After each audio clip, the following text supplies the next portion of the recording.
Hello, fellow gamers, and welcome to the Video Gamers Podcast.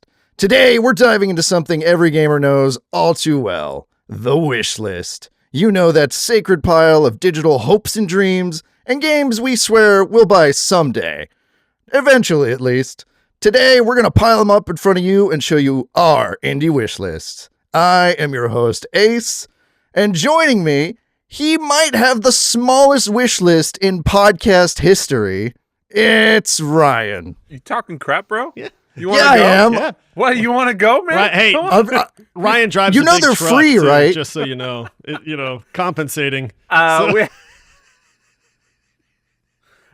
Listen, I have a very adequate wish list. It is on average and on par with most wish lists. Some would say it's a fantastic wish list. Just remember, it's not the size of your wish list, guys. It's the games that are on it. It's the games that are on it. So are you telling me you got an above average wish list? Some would say, not me. Some people would say though. I've heard people talk about it. I've heard. And he's the guy who only remembers he added games to his wish list when he gets the notification that they're 80% off. It's Josh. Yeah, dude, that's a really good way to sell me a game where I get the notice and it's like, a game on your wish list is now on sale. And I'm like, oh, that's right. And then I'm a sucker for an 80% off sale, man. Can't afford not to buy it. Yeah, An exactly. absurd wish list. So like I'll get those notifications and I get them so often I'm just like, Yeah.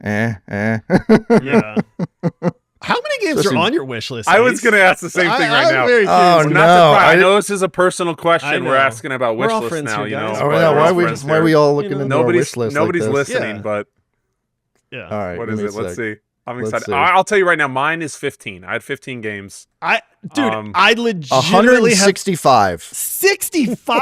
No, 165. 165. I have 165 games on my wish list. How many? Okay, hold on.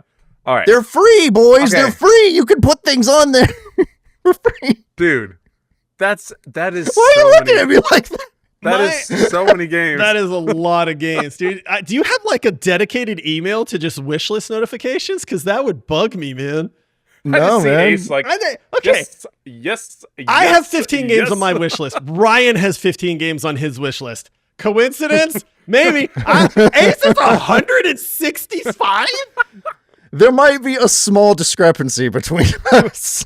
Do you actually know all the games on your wish list? I feel like Ace gets into like some like he ate way too much Little Caesars and chicken sandwiches, and he's walking around this stupor and he's sitting at his computer and he's like, wish list that. I'm a wish list this one. And then he wakes up the next day and he looks at his wish list and he's like, what the heck did I do last night? It's better than waking up with a girl you don't remember. He just wakes up with a bunch of wish lists. A wish list I don't remember. I put a AAA on my wish list. No! I was gonna ask. I wonder what the ratio is. It's probably like 80% indie, 90%. I looked at it. The majority of it is just games that haven't even had announced release dates, and they're indie games. It's like TBD. Coming soon is all it says. I'm like, yep, that's something I would do. We had an idea. Wish list it. Oh, man. Yeah, basically. I mean, that's what we always say. We always say the best way to help an indie dev is to wish list their game. And maybe I just practice what we preach, boys. Bro, you are helping a lot. Everybody. But that is today's episode. We are going over our indie games on our wish list, which I have a lot more than you two, but surely you were able to scrape something together.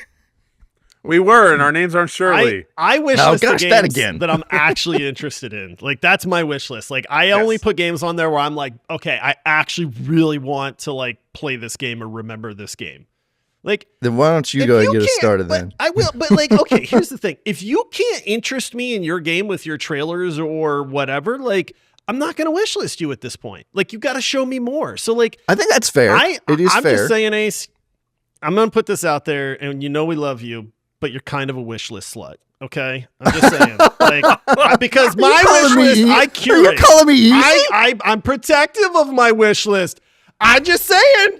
Ace is open for business, all baby. All somebody's got to do is just show you a trailer. Ace gets a trailer, it's on the wish list. It's like, bro, they don't even have to prove anything to you first. You got a game, send it to Ace. Done. Wish list done. Well, it's almost like people hold their, the newer generation holds their likes in as a commodity and as like a resource. Like your wish list is a resource. You gotta earn my like, man. You gotta earn that thing, man. Exactly. I just like it. I also just kind of will use my wish list to remember if I saw a game I'm waiting to go on sale. Like specifically, I'll like tag it like an animal in the wild. It's like I want to know where you go. That makes sense. I honestly, dude, I'm real bad at. I know I preached it a lot and stuff, and I try to think about it, and I'm doing it more. Honestly, the only reason I have 15 games wishlisted is from doing the indie with you, brother, because all these are indie games, and I'm like, oh, that's nice, and I can look at it.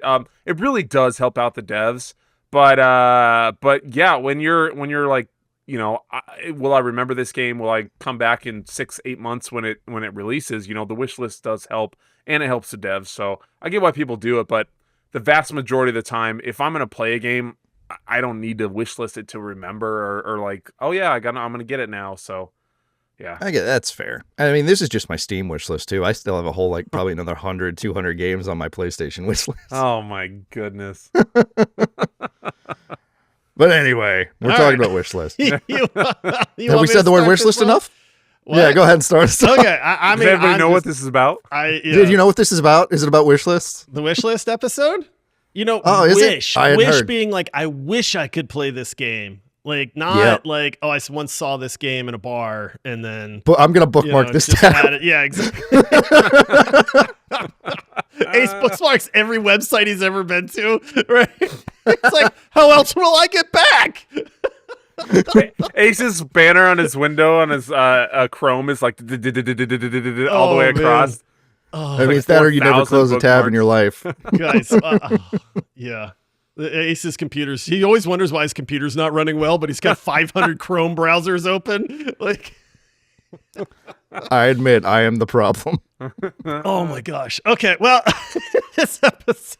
What do you got, Josh? We're off the rails already. Oh man. All right. Well, listen. This first one is not going to resonate with very many people at all, except for maybe the OG gamers like me. But it is a game called Mystic Land.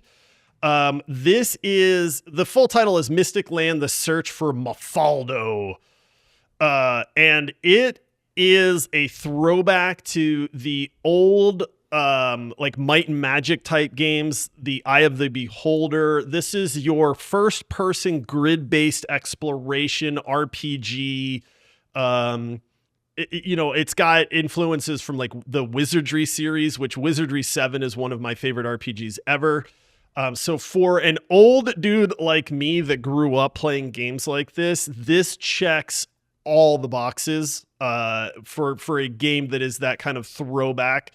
Ryan is shaking his head. He's like, bro, this game looks terrible. So dumb. Terrible. Dude, it's a little behind the scenes. We all kind of like sent over what we were thinking about using, for our wish list, and we watched some videos so we all knew what we were going to talk about. This looks so dumb, dude. Because you didn't play any of these games, Ryan. Yeah, because I'm not 100 years old. Well, okay, but back in my day when we wanted to play an RPG, this is what we got. Okay, like this was it, man. I mean, it is straight up for anybody that knows the series Might and Magic, not the heroes of Might and Magic because they completely changed the series. But again, it's an RPG, first-person exploration. You come across monsters in the world, and then you kind of go into turn-based party combat. I love these type of games. We just got done talking about the old SSI Gold Box Dungeons & Dragons games. This is very similar to that. You can laugh all you want, but bro, the more I watch this trailer, the more ridiculous it is. A whole bunch of geezers like me have been talking about this game, and the geezer community is very excited for Mystic Land: The Search for Mafaldo. Okay. And when I found out about it, I instantly put it on my wish list because I'm old and I would have forgotten otherwise. What's that? Can we talk about how the trailer ends with coming 2024? Yeah, guys, but listen. Us older fellas, we forget things, and I think he forgot to release it last year. Okay. Oh shoot, my game! He he's just gonna wake up. Oh, my game! Oh no! Okay. Also, I have to throw this out there because if this doesn't sound like the oldest like publisher in the world, like this is a throwback to the 80s. Like the name of the developer and publisher is Megavision Software. What a name! Yeah, this dude. This dude is my spirit animal. Because he grew up in the 80s. He's probably a Zennial like I am, man. And he's like, bro, these games were the jam. And I'm like, absolutely. So I'm going to buy it when it comes out just to keep this genre alive and to just give a fellow old guy some money for making a game that I want to play. I mean, I do have to commend the developer for bringing a genre like this back because AAA isn't doing this right now. It's not. Like this is a very bygone genre. Dude, like there are some for a reason, buddy. I think it's for a reason. Like, anybody that's ever played like Legend of Grimrock or some of these other blobber type games, this is that genre. And if you grew up playing these, they're very like comfortable and familiar to you. But yeah, this genre has been basically dead for a really long time. Yeah. Well, you and if it's released, you and the 12 other people are gonna have such a good time. You know what, Ryan? I'll tell you what. Let's make an on-air bet right now that when this game releases, I love the gamble. When this game releases within the first month, I bet you it has 300 reviews. 300 in a month? 1 month? 1 month. All right, how much you want to bet? What are we betting? $20. All right, sold.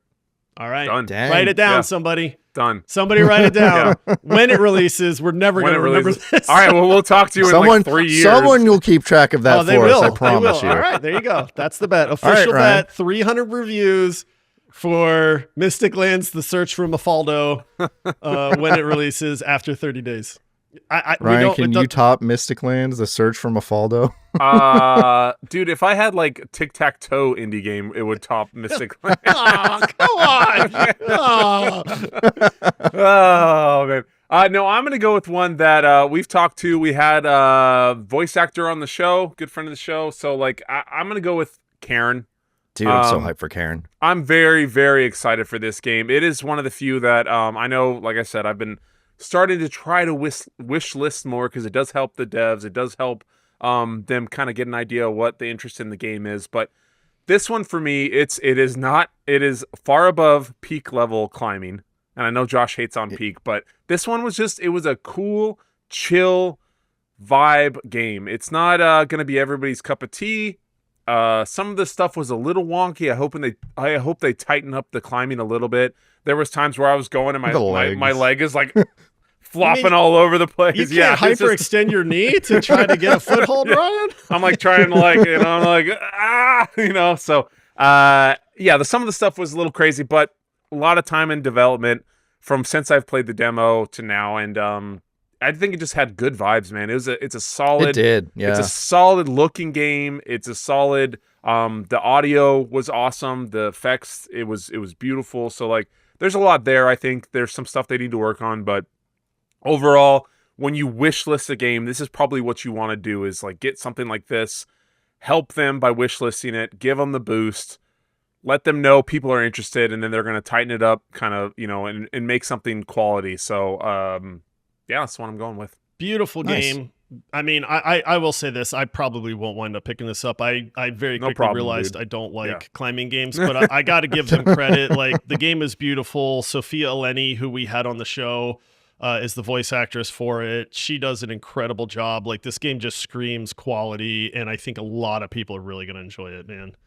It's going to make waves. I promise you now, especially with how big Peak is right now. Yeah. Like, there will be other people who are like, I like the climbing genre. Yeah. Like, that might actually boost what they get. I think that's a good point too. Like, yeah, having that effect from before, and like people kind of being in that mode of climbing games with, eating granola bars and setting up camp and doing these different things that you can also do on this game. I think it'll help. So, I mean, that's a good thing. I'll tell you what, it's definitely going to do more than 300 reviews in the first month. It will. I think it has more. Yeah, he didn't believe it, but it more will. Plays on the demo, but we'll see. No bets for that one, huh? Because we all know that one's gonna be good. Yeah, Ryan, it's not about the size of your reviews, Ryan. Okay. Okay. All right. Not again. Yeah. Here we go. All right, I'm taking over, boy. I'm bringing back This is possibly like my most looked forward to game releasing this year. If not this, it's this or Mr. Sleepy Man, and that's Dead as Disco. Yeah. And I've talked about it so many times. I've played the demo for like hours because it has an endless mode where you could just keep like importing your own songs, and I've been doing like anime intros and some of my favorite music videos and things like that. This is just such a cool idea for a game. It's a rhythm beat 'em up a la like the Arkham games, where it's the like, what is it, like, it's not counter block combat. I'm not sure what you call it, but I know what you're talking very about. Much like, yeah, it's like you're putting the attacks in, and you're always able to counter or block in order to not get your combo destroyed, which is super satisfying. Yep. But then it also has like a story you could go through, which you can only play the first mission in the demo, but it's super promising, and the graphics are beautiful. In the endless mode, there's a setting where you can actually have stage transitions take place when you pull off a takedown.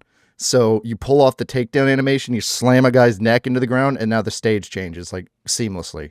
That's a really cool effect, man. Like legitimately anything like that. I think a good comparison for this, Ace, for people that would probably be familiar is Hi-Fi Rush. Hi-Fi Rush Sifu. With the combat of like Hi-Fi Rush. Imagine if it's not like a 3D platformer kind of adventure game like Hi-Fi Rush was, but just take the combat from that, where it's like you're trying to attack on the beat. You get bonuses for, pulling off moves to the beat of the music and stuff like that. I actually played this demo. This game is really, really well done and very fun, man. I have no rhythm. So for me, it's not the like, I can't get into that beat and like I pulled off this sick move to this tempo and stuff like that. But even without that, like this game's very, very well done. I'm calling BS on that, brother. If they put techno, you telling me? Okay, well that's you different. Wouldn't flashback. All I need is my glow sticks, and there you go. Then See, I'm Josh okay. Start being You do get the glow sticks when you go into Fever Rush. So yeah, that's true. See, there you go. That's all you just needed the right music, dude. That's all it is. I mean, they put out a permanent demo for it too now, so like you could always play it. So as soon as they put the demo back out, I just started playing through all the K-pop Demon Hunter songs. There you go. That's cool that you can put in your own music too. Like, I don't know what the legality of it is. I was going to say, like, let's not talk about the legality part of that, because we don't want to get them in trouble. Yeah. But anyways, good pick. I also played the demo. Those really aren't my jam, but I did appreciate the game itself and what they put into it. Like, you could tell the work, and you could see it was crisp, it was clean, like it was enjoyable. It's not my type of game, but I did have fun when I played the demo. It was a good time. Yeah, Dead as Disco is going to be a high quality product. I promise you that. Yeah, all right, Josh, what's your next one? A game called Monomyth. So this is another kind of RPG. This is very reminiscent of like almost like Skyrim, Oblivion, older school. It is in like beta 2 right now, so it's getting closer to its final product. This is not a very well-known game at all, but this just scratches that same itch for me, where it's like a little bit of nostalgia through these like dungeon crawler first person. It's dark, it's dreary, you're coming across monsters, you're peeking through keyholes and seeing like what's on the other side of the door. There's loot, there's adventure. This is again just a very kind of classic RPG style of game. It's not grid-based like Mystic Land would be. The closest, Ryan, you watched the trailer and you kind of even said like this kind of looks like a Skyrim-esque type game. It's just the dungeon crawling though. Yeah, which I like. I mean, again, I'm a huge fan of D&D. I love RPGs. So if you kind of give something that captures that vibe and looks interesting to me, like I'm instantly going to be interested in it. And so, yeah, something about Monomyth, man, like I'm excited for it. It looks very well done. It's got magic and combat and archery and all these things. It's got some reviews because it is in early access. Now it's not a lot of reviews, but they're pretty darn good reviews for the people that have actually picked this up and played it, which also tells me there's probably something here, because if you can have 100% rating, even if it's only over the last 30 days and it might only be 16 people, but if you can get 16 people to agree that your game's awesome, that's great. I think overall it's got like 460 reviews and it's at like a 92%. Yeah. So. They're doing pretty well for themselves for being in an early access already. Yeah. And also, like, I just want to point out, The character models are great and all, but like the settings, like the backgrounds and things look really It's good. got a honestly. vibe to it. I like man. the lighting. Like honestly, there's something about it that just kind of captures my attention and makes me go like, ooh, like I'm actually pretty interested in playing this one. So much so that I wishlisted it so I don't forget about it. You know, and I want to wait till the full release on this one so I can just dive in. So yeah, Monomyth for me looks really good, and it's one of those I'm very curious to see what the game looks like when it actually releases. The dev's name is Rat Tower as well, which is really funny. Well, Ace instantly loves this game. So Ace is I clocked that. I clocked that instantly. Wish list, guys. So. Let me just. All right, Ryan, what you got? Oh, I got a little game called Light No Fire. This is a banger. I know this one is the one that, yes, it is an indie. Yes, it is beautiful and amazing, and we all want it now, but we don't have it. I want it so bad. Planned release date still TBD, but man, this is top of my wish list kind of list, if you will. It's just this beautiful, fantastical world. Looks amazing. Looks like it plays amazing. Just everything about it sits well with me. I want to learn more. I want to see more. I want to know more, and that's why I wishlisted it, man. It's just one of those that there's a lot of cool different settings you can tell from the trailers or the screenshots that you see. So I'm excited. I would like it to be here. You know. I said this before. I think we all do. One of my absolute most anticipated games for a game that we have not heard very much about. This is just with friends. I love survival crafting. Hello Games has absolutely just knocked it out of the park. I can't imagine how good this game is going to be. You know, the thinking behind this is it's like, you know, take your standard crafting survival game, but then put it into a massive world, you know, where you can just play forever with your buddies and get dragon mounts and all kinds of other stuff. Again, absolute top of my hype meter and my anticipation meter for this. And I know it's taken them a long time, but I have the utmost faith in them. I do too. For sure. Because of how they've handled things with No Man's Sky and how they're like, okay, we're not going to rush it this time. You'll get it when it's done, we promise. Yeah. Thank you. So the next one on mine is a bit of an oddity. Like usually when we wish list things, it's things that aren't out yet because, you know, we're just like waiting for it.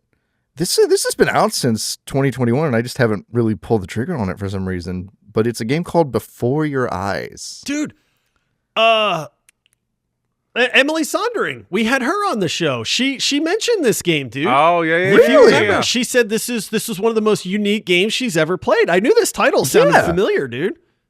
It's the one where you die and then you get a chance to go back through and relive your life, but you can only move forward, and every time you close your eyes is when you move forward. That's just like, and they mean in real life. So like, yeah, like it tracks. Yeah. What a cool mechanic, man. That's such a cool use of the camera to be like, oh, you closed your eyes. We're moving forward in the game now. It's like, I can tell this is going to be like a heart wrenching, like hard to like go through story the first time, but then like it becomes like an all timer for people. But dude, it's just like, oh, it looks so good. Josh. You can open your eyes way too far, dude. That is you get to a good part and you just stay there. Just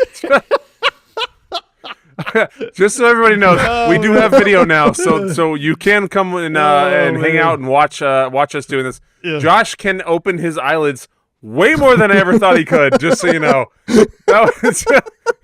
you know those guys that like have that weird thing, they like get bug eyes. Like, oh no, that bugs me. I ain't no bug eyes. Man. I know. I'm saying you're almost there. You're on the precipice. Them's fighting words. Ryan called them bug eyes. You're close. Oh man, dude. He's like big eyelids, guys. What can I say? Okay. I was born with it. Yeah. Oh my god. All right, fellas. I'm with That's you. a good pick, though. That's a good pick. Yeah. This game, I definitely want to pick it up soon. I think it would make me cry. Like, honestly. Like, I do too, honestly. I watched the trailer and I was like, bro, this is going to be way too, like, to the heartstrings, man, where you get to see your kids, you blink, right? And then your kids are grown. And it's a cliche saying, but that's the truth, man, is like everybody always like, it's going to be over in the blink of an eye, man. And there is a lot of truth to that. This is the kind of game that leaves you ugly crying at your PC. Yeah, exactly. I was just playing like God of War with my 1.5-year-old, 2-year-old, and then now he's 9. Yeah. He just turned 9, dude. Yeah. And we walked around when he was like 2 years old. He'd walk around and go, boy, you know, and like so it's just wild. These types of games. That's cool. I avoid this stuff like the plague because I cry at like every Disney movie and every commercial I see. So like something like this, I'm not gonna intentionally put myself in this path of destruction of, emotion. But it's cool. I love the idea. I love the unique nature of that, and then utilizing the camera and stuff like that. So that's so cool, part. man. That's so cool. Yeah, 12,000 reviews, over almost 13. Overwhelmingly positive. Yeah. This game is overwhelmingly positive, and people love it. So clearly we're scared of it for a reason. Yeah. But we will get right back to the wish list after this. All right, fellas, we're back. Josh, you're up next.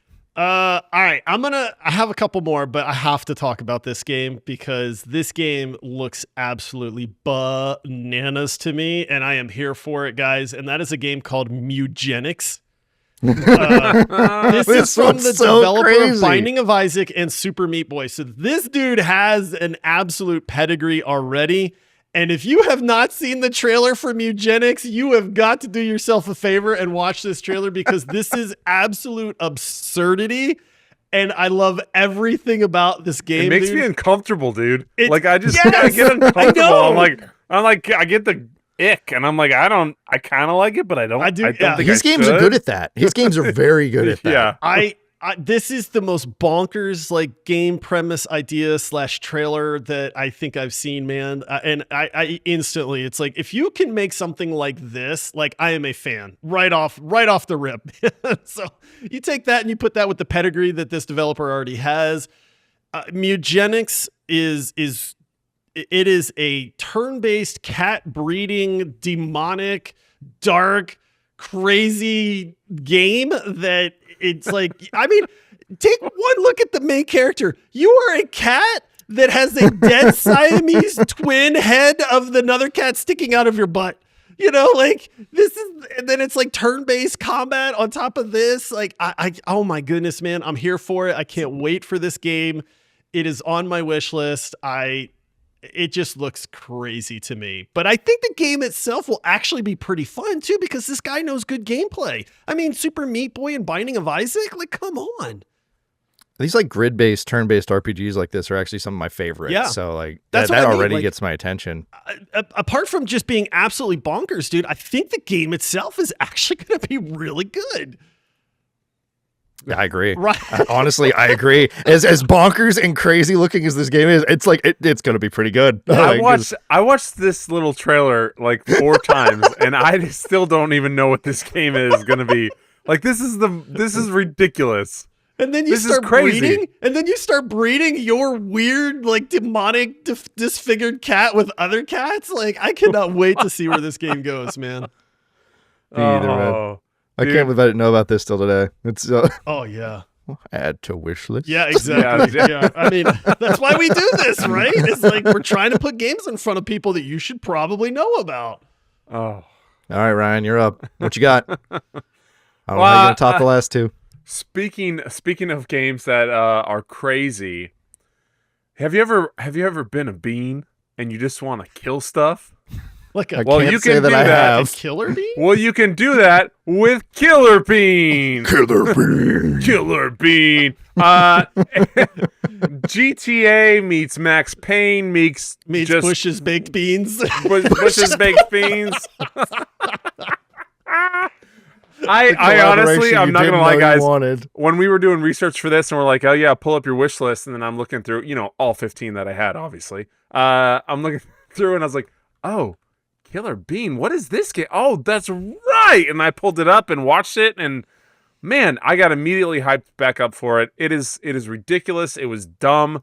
It is stupid, and I can't wait. I'm very excited to play it if I ever do. Dude, It looks like it has that same over-the-top action as like a Just Cause game. Yeah, exactly. It's ridiculous. It's ridiculous and dumb, and I'm all here for it. When you mentioned this, I thought you were trolling me at first, Ryan. And then the second I started watching the trailer, I was like, oh my gosh, like this looks crazy.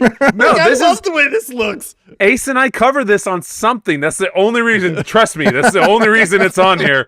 And somehow it popped in here, and this is how you know, because it's developed by Killer Bean LLC. I like how you blame Ace for this, but we all know Ryan's secretly Googling like murderous bean games, Murderous like, beans to kill my co-host. Angry beans, like killer Y'all have them legumes. beans. It's just it's crazy looking. It's got like I said, the Max Payne slow-mo. You can like bounce bullets off of other bullets and like ricochet and through the leg, like Jordan dunk things with grenades. It's ridiculous, and it's over the top, and it's awesome. It looks so cool for just a goofy dumb game. Eventually one day it'll be out too. Yeah, it's Rogue getting pretty popular now. Oh yeah, those FPS roguelikes, we're seeing a lot more of them now. Yeah, I'm pretty impressed, honestly. I'm excited. Guys, I'm super hyped for this one. Have you guys heard of the game Thick as Thieves? Oh yes, baby. Yes. Dude, this looks like such a good time. It really does. This is a PvPvE game where you run around as thieves trying to, pull off a heist successfully. But on top of the AI, like cops walking around, you've got to contend with other player thieves in the level. Messing you up. I love it. It looks so much like Thief and Dishonored thrown into a PvP, just what is it? Stealth bonanza. Honestly, it's crazy. This game. I love the idea of screwing over another thief too, just like completely. Yeah, this game looks. I'll be honest, dude. This game looks incredible to me. I love it. It's actually on my wish list as well. We were talking a little bit, and then we were like, we were fighting over like who got to bring it up. But it was like, dude, Thick as Thieves looks amazing. I can't wait for this game to come out. You get to play like in co-op as well with your buddies, and you're trying. It's like the beauty of this is it's not like just kill the other thieves, right? Like you're trying to outsmart them, and you're trying to frame them and get them caught and things like that. So I love the premise of this game. It also looks like it is incredibly well done at the same time. Mm-hmm. So I am all in on this game. Like, the thing with this is like you can easily outsmart AI. You can learn patterns and things like that. But once you throw other players into the mix, now things are interesting. Yeah. Because you know that while you're thinking this, they're thinking the exact same thing of how do I beat this person without getting screwed over myself. Yeah. And you can set traps for them. Like, I mean, the ability to be creative and, like you said, like outthink your opponents to me is absolutely a very enticing premise. I'm so glad that it's not just shoot the other team. We've got plenty of those games. I don't want that. I want to try to be creative. I want to outthink people. I want to set traps for people and then see it like actually work and get pulled off and things like that, man. So yeah, that's what it's enticing for me too. Like being able to have that little, it's not just attacking them. It's you have to plan and do it accordingly, to make this happen, to get your crew over theirs and like sabotage them. Like I love it. I think it's awesome. And this is like from the creative director of the Thief games and Deus Ex. So like amazing. That's already pretty promising. Well. Yeah. It's a pedigree there for sure. There's a pedigree there to look forward to. And I, for one, am very excited for Thick as Thieves. I feel like no one's talking about it. I feel like no one said a thing about it. I think we just haven't seen a whole lot yet. Like that's we've got a just really good trailer that got us very hyped for it, but it's like I think they just need to show off a little bit more of this, and then I think the hype level will start to rise. I'm kind of hoping Gamescom, they'll show something. Yeah, honestly, I am too. I am, honestly. All right. Finish this up, Josh. What you got left? I'll go real quick on this one because we've brought this up on the show a couple times, but Mixtape. This is the teenager coming of age game with a beautiful art style and incredible soundtrack to this. We have talked about this game a few times, but that is absolutely on my wish list. I cannot wait for this game. Another one that'll make you cry. Yeah, I mean, I think it's going to do it all, dude. I think it'll make you cry. I think it'll make you laugh. I think it'll make you miss the days of high school with your friends and the times that you had and the experiences and trying to figure out life and the awkwardness and the emotions and the outlook on life, and all these things that just, I'm getting chills just thinking about it. But it's like this game seems like it knows how to capture that in just the trailers. So it's like, dude, if they can pull this off, this might be one of those like insanely memorable games that people wind up talking about for a really long time. That's not counting that the soundtrack for this game is an absolute banger of a soundtrack too. That'll sell copies alone. Oh yeah, absolutely. So Mixtape for me is absolutely like a must play. The second it releases, I will be all over this game. Nice, dude. Yeah, I'm 100% in on that with you, buddy. Yeah. All right, Ryan, what's your last one? Oh man, this one is again just look, art style, just amazing. Almost like effects and ambiance of what you could play. I'm going Graft. Oh yeah, dude! I cannot wait for Graft, dude. I'm very excited for this one. That kind of survival horror RPG element. I love the look of this game. And honestly, that's like the biggest feature for me. I cannot wait to check this out. Graft is going to be a killer. I'm stoked. Yeah. Honestly. I was going to say, we got to interview the developers for Graft, and this is not doing this game looks incredible, man. I'll just throw this back since we were just talking about music. One of the best trailer songs I have ever heard in my life, dude. I remember the first time we watched it, we're like, dude, that music is so good. It made the trailer alone, dude. Yes. And I played that song on like repeat. So if the game is anything like the effort that they put into the trailer music, this game's going to be something special, man. It definitely stands out graphically as well as just fitting in that cyberpunk survival horror genre, which is surprisingly barren. Yeah. Yeah. Usually if we hear cyberpunk, it's like an epic action RPG, like, Cyberpunk 2077. Yep. But no, this is going to be awesome. I 100% think this will be a fantastic game. Good wish list, Ryan. Good job. Yeah, good job, Ryan. Good job digging through those 15 games for us. It was a lot to choose from, man. I had a lot to go through. All right, I'm going to finish up here, boys, with a game called Gretel and Hansel. So, fun story about this. Jigglepuf posted this game into our Discord, which Jigglepuf, great friend of the show, always showing me indies and things I can, show to you guys, honestly. Yeah. I had seen this game somewhere before. 13 years ago, it was a itch.io game, and I watched a YouTuber play through the entirety of it. Really? 13 years ago? What? Like 13 years ago. And I saw this, and I was like, there's no way this game still exists. That's crazy. Still in development. But it is getting a official full release with improved art style and graphics. It's a point-and-click puzzle game set in the grim, dark fantasy storybook world of Hansel and Gretel. It's Gretel and Hansel because she's the smart one and he's the idiot in this one. Yeah. I'm not going to lie, Ace. This is gonna be fun. This might be the weirdest looking game that we have talked about, and that's it's going point up and click. Against Mugenics and and Killer Bean. I'm watching this trailer and I'm like, only Ace could find a game like this, dude. There's always one. He always finds one for sure. I can always find something, man. I don't even know what this game is. It's a point-and-click horror puzzle game. It's a what? A horror puzzle? Yeah.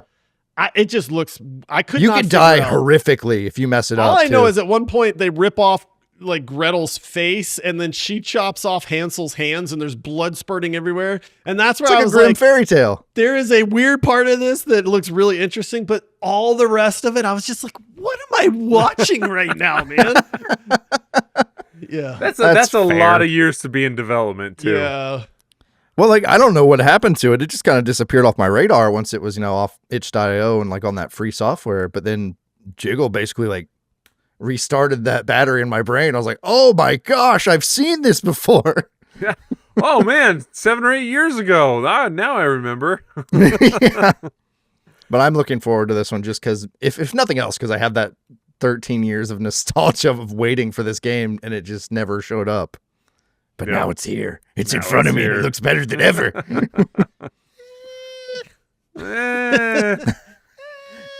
You were playing a point and click game like 2 weeks ago. I don't want to hear. That's true. The Drifter is great, by the way. So. Oh gosh.